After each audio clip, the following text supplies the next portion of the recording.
Today we are going to make meatloaf, and I'm going to bake a squash and a potato for dinner. And this is breakfast, lunch, and dinner cooking, and this is my 11th video. So we're going to make some meatloaf. So here we go. Okay, first thing I'm going to do is preheat my oven to 350. Then I buy this naturally grass-fed beef, and it's pretty good.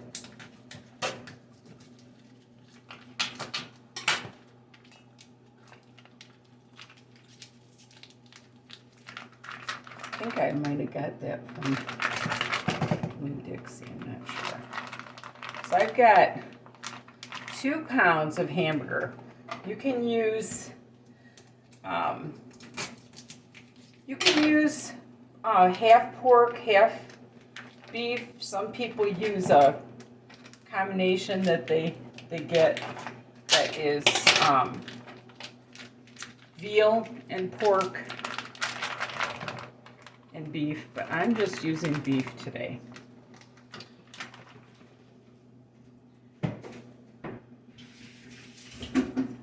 And what we're going to do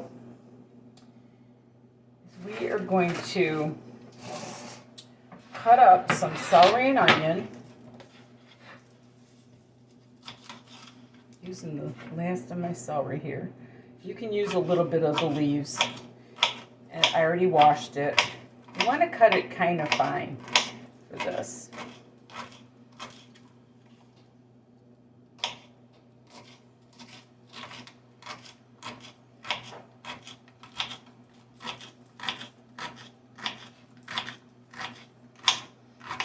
Why, but I like celery in my meatloaf. I think that's the way my mother used to do it. And then I'm going to take about 1/4 of an onion. You can put more if you want, but you want to cut this fine too. And if you have kids that don't like onion and stuff, cut it super fine. They won't even know it's in there.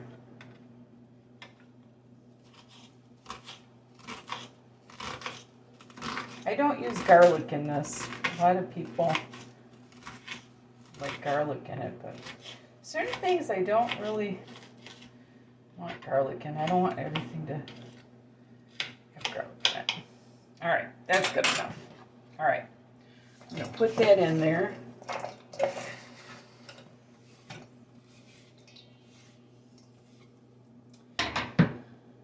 Then I'm going to put in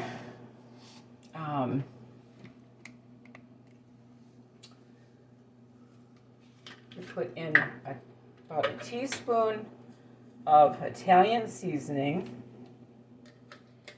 I'm going to put a teaspoon of salt. Put about a teaspoon of black pepper. Gives it a little zip. And then I'm going to put in 2 eggs. That kind of binds it.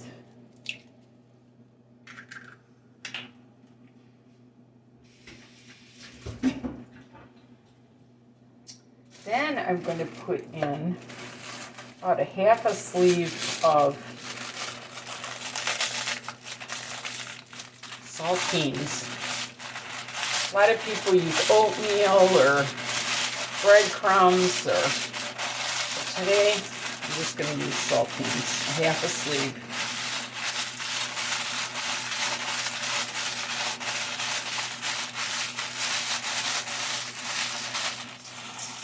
That should be good.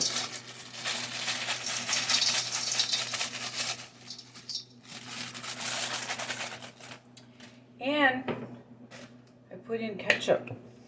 Probably, I don't know, 1/3 of a cup.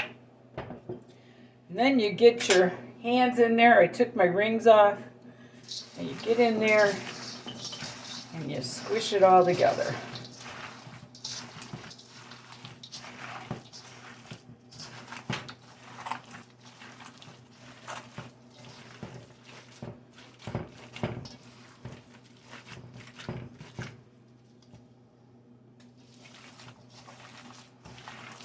Get it all mixed up in there good. All the salt and the pepper and the Italian seasoning.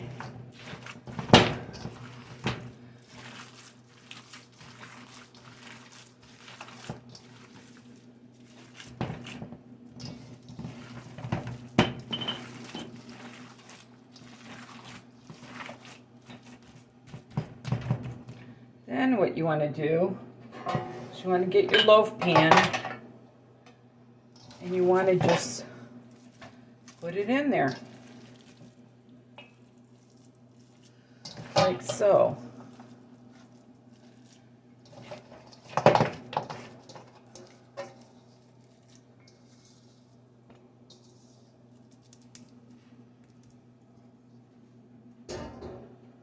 Then you want to form it so that the grease can kind of pool around the edges without it dripping over. Like that. And then what you want to do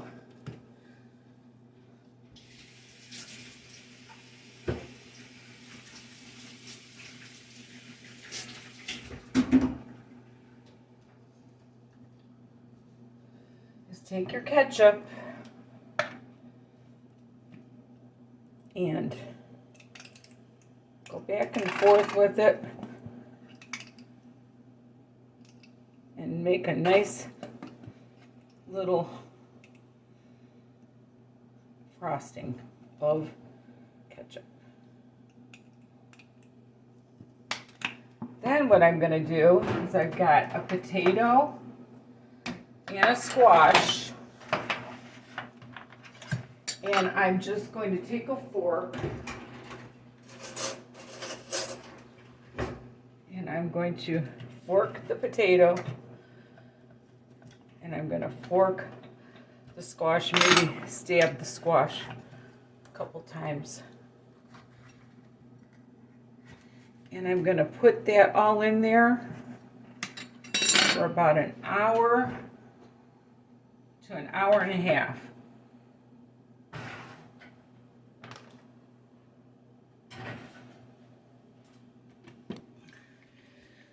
Just like that. Hope you can see it. And I will be back with you in an hour and a half. I'm going to set the timer for probably 90 minutes. It's usually what the meatloafs take, is an hour and a half.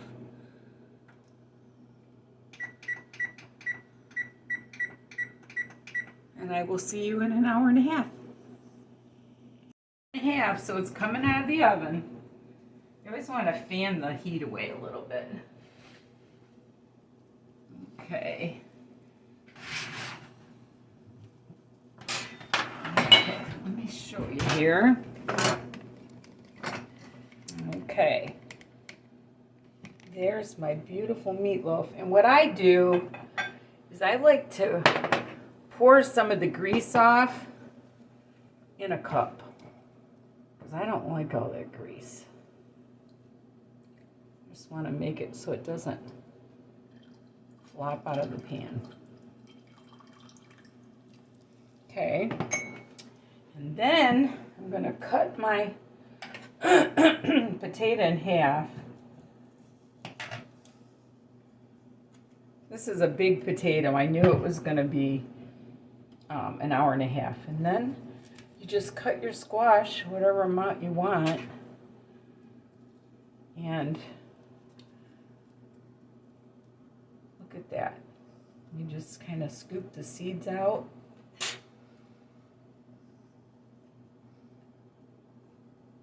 In other countries, I noticed that they actually eat the seeds.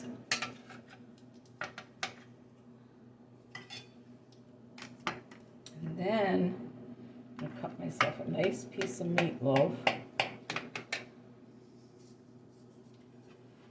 Move this over here.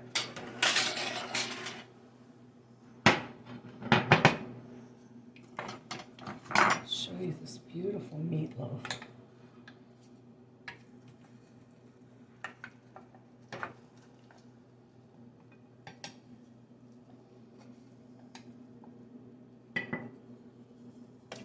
What I'm going to do is I like to have just salt and pepper and a little sour cream on my potato. But there's that meatloaf. Look at how yummy that looks. And I'll show you on the pan. Doesn't that look good? Good enough to eat. So anyway, that concludes my 11th video with meatloaf, breakfast, lunch, and dinner cooking. And God bless you. Thank you for watching. And remember, there's nothing you can't do if you put your mind to it. And love the Lord with all your heart. Bye-bye.